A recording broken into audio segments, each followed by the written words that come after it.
Juancho confie à Buo que ce qui s'est passé avec Tammy n'était finalement pas aussi grave qu'il le pensait. Buo lui demande alors s'il a demandé des explications à Tammy. Juancho répond par l'affirmative indiquant qu'il lui a montré les fameuses photos. Tammy a alors avoué qu'elle avait elle-même mis en scène ces photos pour donner plus de punch à son site, afin d'avoir plus d'impact et de paraître plus importante. Il explique que Tammy voulait travailler pour un producteur national et qu'elle voulait redorer son image pour pouvoir éventuellement travailler avec la boîte de Charlie. Rema est surprise de voir Tammy venir la voir, mais elle admet que cela lui fait plaisir. Tammy lui répond que ce que Rema lui a raconté la veille l'a inquiétée, et qu'elle a voulu venir en personne pour en discuter. Puis, elle conseille Rema, si jamais elle se sent mal, qu'elle n'hésite pas à l'appeler. Rema promet de la tenir au courant. Ensuite, elle raconte un épisode très intense. La veille, elle a couru pour empêcher Charlie d'entrer dans l'agence où ils avaient fait la campagne. Mais Charlie y est allé quand même. Et comme toujours quand il se met en colère, cela a mal tourné, il a frappé Alberto. Tammy s'indigne du comportement de Charlie et demande pourquoi il réagit toujours ainsi. Rema répond qu'elle lui répète sans cesse de se calmer, mais qu'elle ne sait pas si elle arrive à l'apaiser. Rema raconte alors qu'Alberto lui a demandé de jouer les mannequins. Mais Rema hésite, elle ne peut pas accepter à cause de Charlie. Si Charlie réagit déjà mal avec Vanessa, imagine ce qu'il ferait avec elle. Tammy insiste, la pousse, allez Rema, fais le bon sang. Elle lui rappelle que son mari ne peut pas dominer sa vie. Elle lui conseille d'accepter la proposition d'Alberto, de le laisser la prendre en photo, de se donner les moyens d'avoir sa propre carrière, de faire ce qui la passionne. Elle ajoute que devant un miroir, Rema est divine, qu'elle pourrait faire carrière comme mannequin si elle le voulait. Tammy termine en lui disant qu'elle regrettera toute sa vie de ne pas avoir saisi cette opportunité. En sortant, Tammy passe un appel et dit à quelqu'un, il faut qu'on se voit, j'ai un super scoop. Charlie s'excuse auprès de Cri Vega de ne pas avoir pu travailler avec lui la veille, car il avait trop de choses à gérer. Cri Vega pose ensuite une question importante, il veut savoir où en est le lancement de son single. Charlie le rassure, dès que Tammy arrive au studio, ils en parleront tous ensemble pour établir un plan média. Pour lui, tout est prêt et ils peuvent commencer à promouvoir le concert dès aujourd'hui. Il encourage Cri, qu'il se prépare bien, car ce sont ses débuts.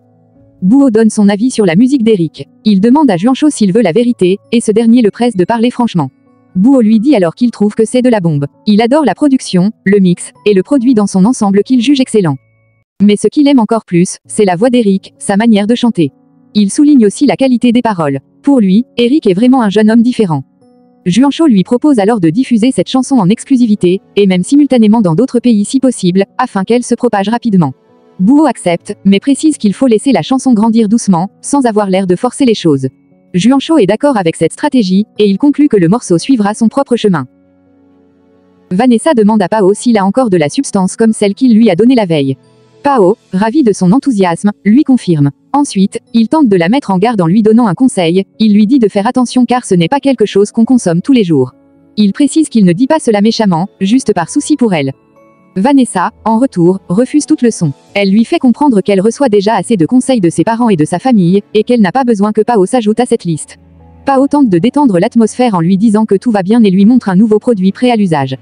Il lui propose alors un compromis, aller chez lui, boire quelque chose, prendre leurs choses tranquillement et passer un bon moment ensemble. Zulma, très enthousiaste, dit à Tammy qu'elles sont désormais les meilleures amies du monde et veut savoir ce qu'elles vont faire ensuite. Tammy lui confie alors une mission importante, elle lui demande de contacter Alberto Triana, responsable de l'agence de top model Yuna, et de lui dire qu'elle aimerait faire une interview avec lui pour sa chaîne. Zulma s'étonne, pourquoi devrait-elle demander une interview? Tammy lui explique alors le contexte, Charlie a frappé Alberto. Elle précise également que c'est cette même agence qui a pris les photos de Vanessa pour la campagne publicitaire sur les autobronzants, récemment publiée. Tammy lui envoie l'adresse de l'agence et s'assure qu'elle l'a bien reçue. Une fois la confirmation donnée, Tammy la prévient qu'elle doit se préparer à ce qui pourrait suivre. Eric, surexcité, demande à Juancho à quelle heure sa chanson passera à la radio. Juancho lui explique que leur ami n'a pas donné d'heure précise, seulement qu'elle sera diffusée dans la journée. Eric est à la fois ému et incrédule, il n'arrive pas à croire qu'il va entendre sa voix pour la première fois sur les ondes. Il exprime un petit regret, que Tammy ne soit pas là pour assister à ce moment. Juancho tente de le rassurer en disant qu'elle pourrait changer d'avis. Eric répond que ce n'est pas parce qu'il n'est pas bien avec Juancho, au contraire. Juancho comprend ce qu'il veut dire et avoue même qu'il est conscient de ne pas faire le poids face à elle. Il précise toutefois que tout va bien entre eux. Puis, Juancho reconnaît que Tammy a joué un rôle essentiel dans la carrière d'Eric, elle l'a découvert, a cru en lui, et a vu tout son potentiel. Eric va plus loin, pour lui, Tammy est bien plus qu'une productrice. Il la considère comme une maman musicale, et il ressent une connexion très forte avec elle. Juancho est d'accord, soulignant que leur lien est authentique, profond et visible. Chez Pao, Vanessa s'étonne de l'endroit. Finalement, ce n'est pas aussi mal qu'elle le pensait. Pao se moque gentiment d'elle en lui demandant si elle s'attendait à une cage à poules. Vanessa lui rappelle qu'il lui avait dit que son appartement était plus petit que le jacuzzi de sa maison. Pao réplique avec humour qu'elle ne manque pas de culot. Ensuite, il lui propose de mettre de la musique pour se détendre. Il lui demande ce qu'elle aimerait écouter. Vanessa répond que ça lui est égal. Cependant, la conversation bascule soudainement dans quelque chose de plus sérieux. Quand Pao la questionne sur sa famille, Vanessa répond qu'elle est morte. Elle lui raconte alors la réalité de son foyer, un père alcoolique, infidèle, et une mère drogue, qui semble avoir perdu toute force.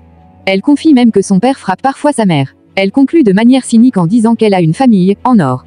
Face à cette douleur, Pao lui dit que ce ne sont pas ses problèmes à elle, mais ceux de ses parents. Et il lui fait remarquer que désormais, elle a quelqu'un dans sa vie, lui. Il lui propose alors de se déconnecter un moment du monde, rien que d'eux. Vanessa accepte cette proposition. Pendant ce temps, la radio Power en stéréo diffuse un message de remerciement aux auditeurs, affirmant que c'est la seule station qui soutient la jeunesse. Le présentateur précise qu'ici, on ne se prend pas la tête avec de la musique classique, mais qu'on valorise ce qui touche vraiment les gens.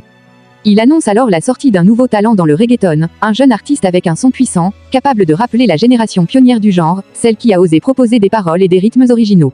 Après cette introduction vibrante, la chanson d'Eric est diffusée. Eric et Juancho sont submergés d'émotions. Eric remercie sincèrement Juancho pour son soutien. Pendant ce temps, Pité demande à ce qu'on monte le son de la radio, pour mieux profiter de ce moment unique. Zulma est face à Alberto. Elle lui explique que cette interview qu'elle lui propose est exactement ce dont il a besoin en ce moment. Elle insiste en disant qu'il peut tirer profit de la situation actuelle avec Charlie. Pour appuyer ses propos, il affirme que c'est la vérité, Charlie Flo reste et restera toujours, le même petit con du quartier qu'il a toujours été. Elle ajoute qu'Alberto en a fait l'expérience à ses dépens. C'est pour cela qu'elle se présente devant lui, elle le pousse à parler en premier, avant que Charlie ne le fasse. Elle prévient qu'à défaut de cela, Charlie pourrait sortir dans la presse et faire croire à tout le monde qu'Alberto est un malfrat qui aurait abusé de sa fille. En revanche, s'il prend la parole en premier, l'opinion publique le soutiendra et le croira. Zulma conclut que ce serait pour lui une manière de se venger de Charlie. Alberto admet qu'elle a raison et que ses propos sont pleins de bon sens. Il ajoute qu'ils ont d'ailleurs signé un contrat avec la mère de Vanessa, qui est aussi sa manageuse. Zulma lui demande alors une copie de ce contrat et lui pose la question cruciale, allez-vous faire l'interview? Alberto répond qu'il est prêt à répondre à ces questions. Charlie s'approche de Tammy et lui dit qu'il ne veut pas la déranger. Il précise cela parce qu'il avait l'air très concentré, mais elle admet que son message l'a bouleversé. Tammy, contrariée, lui dit qu'il n'aurait pas dû lui envoyer ce message, que c'était un coup de tête. Elle s'en excuse. Charlie le rassure, elle aussi a pensé à lui toute la nuit. Ils se retrouvent face à un dilemme, Charlie demande ce qu'ils vont faire, Tammy lui répond qu'il s'était promis de se retenir, et qu'il a parfaitement raison. Puis, elle change de sujet et lui demande de lui parler de ce qui s'est passé avant le concert. Elle lui dit qu'elle a appris l'incident entre lui et Alberto Triana. Elle veut savoir s'il comptait lui en parler ou s'il pensait que ce n'était pas important. Charlie minimise l'affaire, il qualifie Triana de « type qui parle beaucoup ». Mais Tammy l'interroge avec insistance, il l'a frappé, n'est-ce pas? Charlie, étonné, demande qui le lui a dit. Elle explique qu'elle connaît quelqu'un dans ce bureau, et que cette personne lui a tout raconté. Elle lui reproche de l'avoir frappé devant tout le monde. Charlie se justifie, Triana a utilisé sa fille, et il ne laissera jamais personne faire cela. Tammy le comprend, mais l'avertit, tout le monde ne parle plus que de ça. Elle souligne qu'une photo ou une vidéo aurait pu être prise, ce qui aurait été catastrophique. Tammy annonce que Triana est sur le point de donner une interview pour raconter ce qu'il a subi. Tammy panique, car cela pourrait nuire gravement à la promotion de leur concert, qu'ils préparent depuis longtemps. Elle lui demande s'il accepterait de présenter des excuses à Alberto. Charlie refuse catégoriquement, il préfère encore mourir. Tammy, exaspérée, ne sait plus quoi faire, car Triana a de nombreux contacts. Charlie s'agace, oublie ça. Tammy tente alors une dernière idée, elle suggère de lui faire peur pour qu'il se taise. Charlie, surpris, comprend qu'elle parle de menacer Alberto. Elle précise qu'il ne doit pas le faire lui-même, mais envoyer quelqu'un d'autre, comme Axel. Elle finit par se raviser, oublie tout ça. C'était un coup de tête. Elle avoue que ce qu'elle veut vraiment, c'est que rien ne gâche la sortie du concert, ni pour eux ni pour leur avenir. Pendant ce temps, Vanessa est chez Pao, sous l'effet de substances. Elle danse de façon suggestive et excitée. Pao l'observe avec désir. Il lui dit que quand il la voit, il est prêt à tout. Mais il précise qu'il ne veut pas coucher avec elle uniquement parce qu'elle vit un moment difficile avec sa famille. Il ajoute qu'il ne veut le faire que si elle le désire vraiment. Vanessa, dans un élan d'excitation et de consentement, lui répond clairement, « Ah mais moi je le veux ». Tammy déduit que la prochaine étape est d'attendre que Charlie appelle son oncle Manine pour lui demander de l'aide. Rizzo, surpris, lui demande pourquoi elle pense cela. Rizzo explique que Charlie n'a plus d'autre option. Elle souligne qu'Axel ne fera rien, que Charlie ne va pas se salir les mains lui-même, et que de toute façon, ce n'est pas son genre. Elle rappelle que chaque fois que Charlie a des problèmes, il fait toujours appel à son oncle pour qu'il vienne le sortir d'affaire. Ainsi, selon lui, il ne reste plus qu'à attendre que le poisson morde.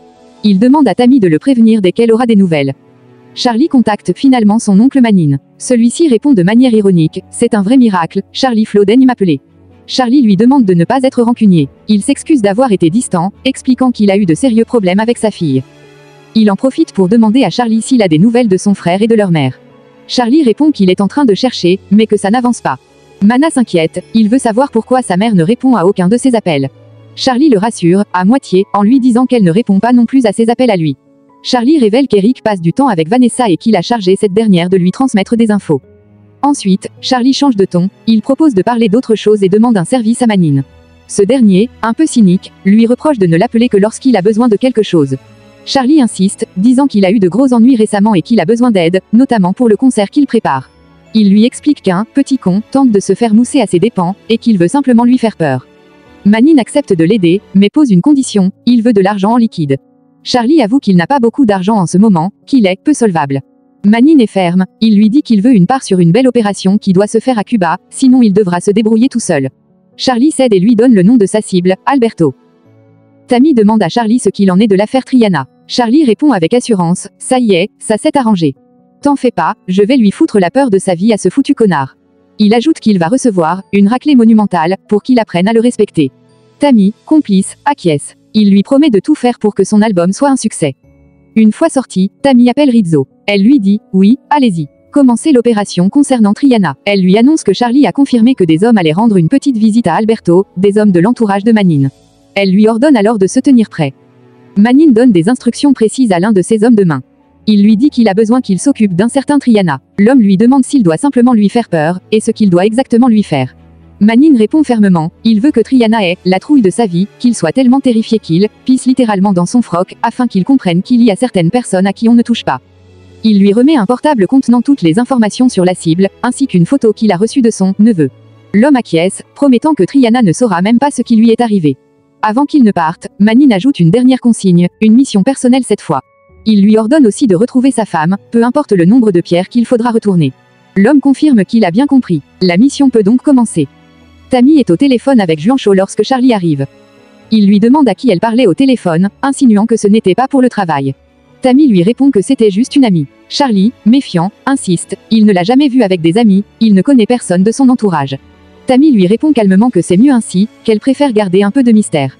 Charlie l'interrompt en lui disant qu'elle est, à lui, et qu'il n'y a rien de mystérieux là-dedans. Malgré la tension, il la complimente, tu es ravissante. Mais Tammy avoue qu'elle ne se sent pas bien, qu'elle a de la fièvre. Elle lui propose de remettre leur conversation à demain. Elle l'informe que tout est organisé pour la sortie du single de Vega, et que la chanson sera diffusée dans tous les médias. Charlie la remercie, confiant que le titre va cartonner. Tammy lui demande de bien prendre soin de lui. De son côté, Rema tente désespérément de joindre sa fille Vanessa. Elle lui a laissé des dizaines de messages. Lorsqu'elle Vanessa lui répond d'un ton désinvolte, « Salut maman ». Rema explose, elle lui dit qu'elle l'a appelé plus de 1000 fois, qu'elle lui a laissé plein de messages, et qu'elle était morte d'inquiétude. Vanessa tente de la calmer, elle lui explique qu'elle est simplement allée faire de l'exercice. Mais Rema ne la croit pas, jamais Vanessa n'est restée aussi longtemps pour s'entraîner. Vanessa ajoute alors qu'elle est aussi passée voir des copines. Rema exprime son angoisse, elle devient folle lorsque sa fille ne répond pas. Vanessa essaie de la rassurer, lui rappelant qu'elle voulait justement qu'elle sorte et s'amuse un peu. Elle ajoute même, avec une certaine sincérité, que cette journée lui a tellement plu qu'elle a envie de retourner au lycée. Rema est surprise et émue, « Tu es sérieuse, Vanessa. C'est une bonne nouvelle. » Mais son inquiétude revient aussitôt. Elle ajoute que le père de Vanessa ne répond pas non plus à ses appels, ce qui la rend encore plus nerveuse. Vanessa tente de la calmer en lui disant qu'il est sûrement juste au travail. Charlie se confie à Axel, il en a marre du comportement de Tammy. Il trouve ça étrange. Elle lui dit oui, puis non, l'appelle pour le séduire, et finalement se dérobe sous prétexte d'être malade. Il est perdu. Axel lui répond sans se prendre la tête, il a arrêté depuis longtemps d'essayer de comprendre les femmes, et préfère simplement en profiter. Puis il change de sujet, il annonce à Charlie qu'il a fait ce qu'il lui avait demandé. Il lui a trouvé des petites gonzesses. Charlie est ravi. C'est exactement ce qu'il voulait, de l'alcool et des femmes. Axel lui suggère d'appeler Rema pour lui dire qu'il rentrera tard, mais Charlie réplique qu'il n'a besoin de la permission de personne. Il annonce qu'ils vont foutre un bordel monstrueux ce soir, et invite Axel à rejoindre les autres jeunes femmes. La soirée est lancée.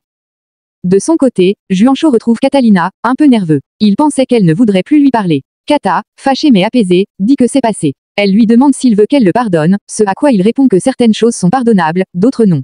Elle lui demande alors ce qu'il a. Juancho lui avoue qu'il est stressé par la sortie du disque. Il le fait dans le dos de Charlie, mais cette pression l'a fait revenir à ses premières passions. Il annonce qu'il retourne au style musical qu'il aime, qu'il va se concentrer sur le travail en studio pour faire concurrence à Charlie. Catalina lui rappelle que Charlie est un monstre en studio, mais Juancho insiste, ce sont les artistes qui comptent, et lui, il a le meilleur. Elle veut savoir si Tammy va aussi quitter Charlie. Juancho dit non, elle va rester, mais il est heureux de faire enfin ce qu'il aime. Catalina le rassure, il pourra toujours compter sur son soutien. Pendant ce temps, l'homme de main de Manine suit Alberto en voiture. Il est lui-même suivi par une autre moto, preuve que plusieurs parties surveillent l'opération. Puis, plusieurs hommes envoyés par Manine arrivent à moto. Ils interceptent Alberto et le frappent violemment. Simultanément, Rizzo ordonne à ses agents de suivre Falcioni à distance, ce qui laisse entendre qu'il est aussi dans le viseur. De nombreuses jeunes filles arrivent pour la soirée organisée par Charlie et Axel. Alors que Rema essaie désespérément d'appeler Charlie, sans succès, celui-ci est entouré de filles. Axel s'étonne, non mais Charlie sérieux, qu'est-ce qu'il te prend? Elles sont là pour dire oui à tous les fantasmes. Mais Charlie n'est pas dans le bon état d'esprit. Il ne ressent rien pour aucune d'elles. Il n'a pas la tête à ça. Axel insiste, la soirée s'annonce démentielle. Charlie reconnaît qu'Axel a raison, mais il confirme, il n'a envie de rien. Il décide de s'en aller. Axel est stupéfait, tu vas me laisser tout seul avec toutes ces gonzesses. Charlie s'en va quand même, laissant Axel profiter seul de la soirée. Axel plaisante, elles ont déjà été payées, je vais pas gâcher tout ça. Pour une fois, je vous ai toutes pour moi tout seul. Après l'agression d'Alberto Triana, Falcioni, l'un des hommes de main de Manine, contacte son patron pour lui confirmer que la mission a été accomplie. Il lui annonce calmement et fièrement que tout s'est bien déroulé et que Triana n'aura désormais plus jamais envie de dire du mal de Charlie. Pendant qu'il parle, la police, qui surveillait l'opération, intervient pour secourir Alberto et le récupérer. L'homme est sérieusement blessé, mais toujours vivant. Dans un tout autre contexte, à la radio, un animateur annonce avec enthousiasme le lancement officiel de la chanson « Belle Dame » de Chris Vega, le protégé de Charlie Flo. Il précise qu'il s'agit d'un hommage aux jeunes femmes de Medellín, de Bogota, de Colombie, et du monde entier. Pendant que la chanson est diffusée en direct, Charlie, de son côté, est sous la douche. Il écoute la chanson, visiblement satisfait du résultat et du succès en cours de son artiste. Pendant ce temps, Rizzo, chargé de l'enquête, fait le point avec ses collègues. Il indique qu'ils ont réussi à suivre l'un des hommes de Manine, qui a effectivement agressé Alberto Triana. Lorsqu'on lui demande si Alberto a tenté de contacter Manine, il répond que non, mais qu'il le surveille de très près. Il ajoute qu'Alberto a passé la nuit à boire de l'alcool avec une femme, et qu'ils ne peuvent pas se permettre de le perdre de vue. Rizzo reste prudent, car il sait que ces criminels sont rusés. Il explique que ces types ne contactent jamais leur patron directement. Ils effectuent d'abord plusieurs détours avant de rejoindre la cachette, ce qui rend leur traque complexe. Malgré cela, il est convaincu que tôt ou tard, Tammy, de façon directe ou indirecte, permettra de remonter jusqu'à Manine. En terminant très personnel, il souhaite que, lorsqu'ils arrêteront enfin Manine, on lui accorde une minute seule avec lui. Il veut le regarder dans les yeux, qu'il comprenne qu'il a survécu, qu'il n'a pas gagné, et surtout, que c'est grâce à lui. Ce n'est pas une vengeance violente qu'il cherche, mais une confrontation morale. Il veut que Manine sache qu'il n'a pas eu le dernier mot.